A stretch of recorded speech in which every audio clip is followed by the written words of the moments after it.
तो विश्वामित्र मुनि ने यहाँ पर दूसरा काशी निर्माण करने का तय किया। अच्छा। तो उन्होंने पहले एक शिवलिंग की स्थापना की, जो आपने दर्शन किए, जो गोल हिस्सा बीच में दिखाई पड़ता था, तो वो उन्होंने स्थापित किया और महादेव का आवाहन किया। तो भगवान शिव प्रकट हुए और कहा कि मैं सूक्ष्म रूप में सदैव यहाँ विद्यमान रहूँगा।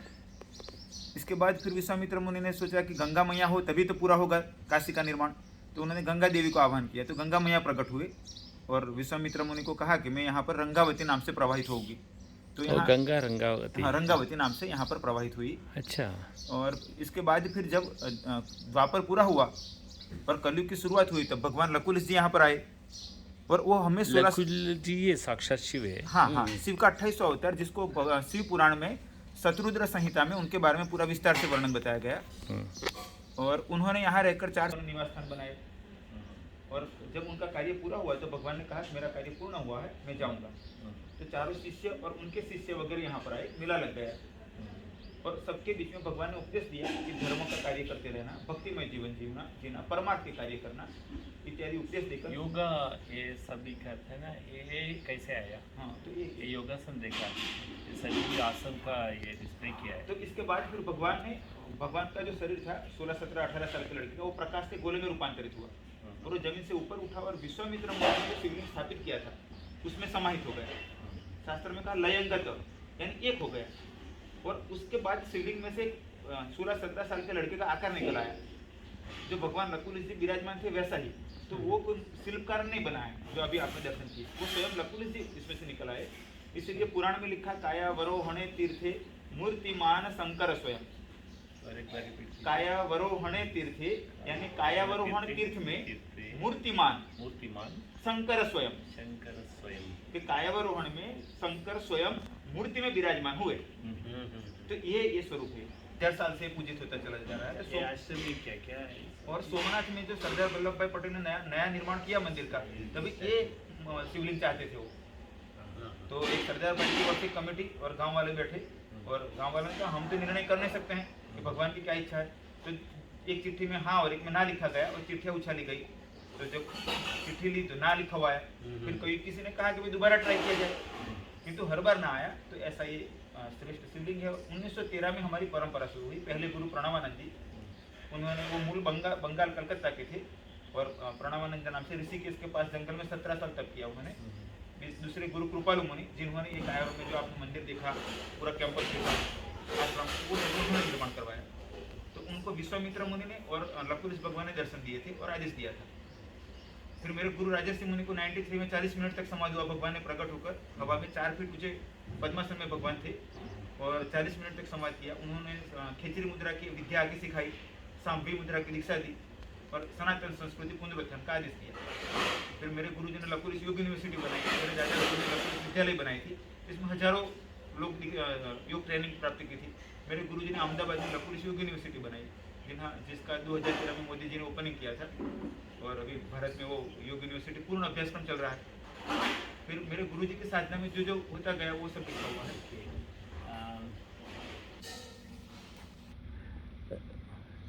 गुरुजी, आपका संदेश क्या है नौजवान को? जब व्यक्ति में धर्म, संस्कृति और मानव कल्याण का मूल्य अपने आप में निहित होगा, धारण किया हुआ होगा, तो वह व्यक्ति सभी विश्व में शांति, नीति, एकता स्थापित करेंगे, अपना कल्याण करेंगे, परिवार का और सबका कल्याण करेंगे। किंतु जब जिस व्यक्ति में से, परिवार में से या समाज में से धर्म, संस्कृति और मानवता का लोप होता है, यानी कम होता है, तब वहाँ पर अराजकता फैलती है और विनाश होता है। ओके, और एक प्रश्न गुरुजी मैं पूछा, ये साइंस एंड टेक्नोलॉजी युग है, साइंस एंड टेक्नोलॉजी, और नौजवान को आगे बढ़ने के लिए, जीवन करने के लिए काम चाहिए, उनको क्या बताता है? क्यों अब क्यों तो life is full of struggle, life of full of competition रहता है ना, इसके लिए आपका मैसेज क्या है? हमारे शास्त्रों में 3 शक्तियों की पूजा होती है, सरस्वती, लक्ष्मी और काली। सरस्वती यानी ज्ञान, लक्ष्मी यानी ऐश्वर्य और काली यानी बल। जब कोई भी युवा हो या कोई भी मानव हो जिसमें तीन में से एक की कमी होगी तो स्वाभाविक है कि उसका पतन होगा या तो हानि होगी।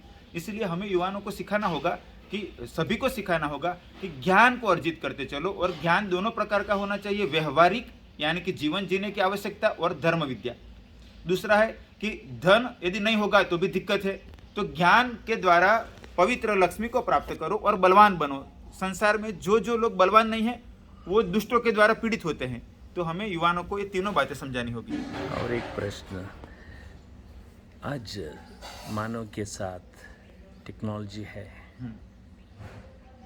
साइंस है, फूड सभी भी है, मोबाइल है, टीवी है, टेक्नोलॉजी है, मंगल ग्रह तक जाता है, ये लग्जरी लाइफ भी है, ये मन में शांति नहीं है, क्यों ऐसे होता है?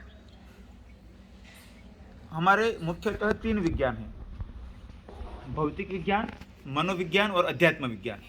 भौतिक विज्ञान सुख सुविधा दे सकता है, शांति नहीं। भौतिक विज्ञान कितना भी ज़्यादा क्यों ना हो, किंतु वो सुविधाएं तो दे पाएगा, शांति नहीं दे पाएगा। मनोविज्ञान शांति देता है, क्योंकि मनोविज्ञान समझाता है कि गुत्थियों को कैसे सुलझाना। तो मनोविज्ञान का अभ्यास जरूरी है, यानी अपने मन को समझना और अपनी कमियों को समझना। और तीसरा अध्यात्म विज्ञान, जो आनंद देता है, कि जो जीवन की सर्वोच्च स्थिति को देता है। वर्तमान कालीन स्थिति देखा जाए तो भौतिक विज्ञान का तो बाहुल्य है, भौतिक विज्ञान का विस्तार है, किंतु मनोविज्ञान में हमारा समाज कम होता चला गया, या तो मानवता मनोविज्ञान को कम समझती चली गई। इसी का परिणाम यह आया कि व्यक्ति अहंकारी बनता गया, अपेक्षावादी बनता गया और अधिकारवादी बनता गया। अभी दुनिया में अभी शांति नहीं है, परस्पर कंपटीशन चल रहा है, युद्ध चल रहे हैं, अब मानव को हत्या कर रहे हैं, ये धर्म का नाम पे, धर्म का ये क्या है? धर्म का मूल है दया। ये दया नहीं से दिख रहे हैं कभी भी। धर्म का नाम पे मेरा धर्म ऊपर, मेरा धर्म श्रेष्ठ, वो का धर्म कनिष्ठ, वैसा करके they spoiling the very spirit of dharma. आपका मैसेज क्या है?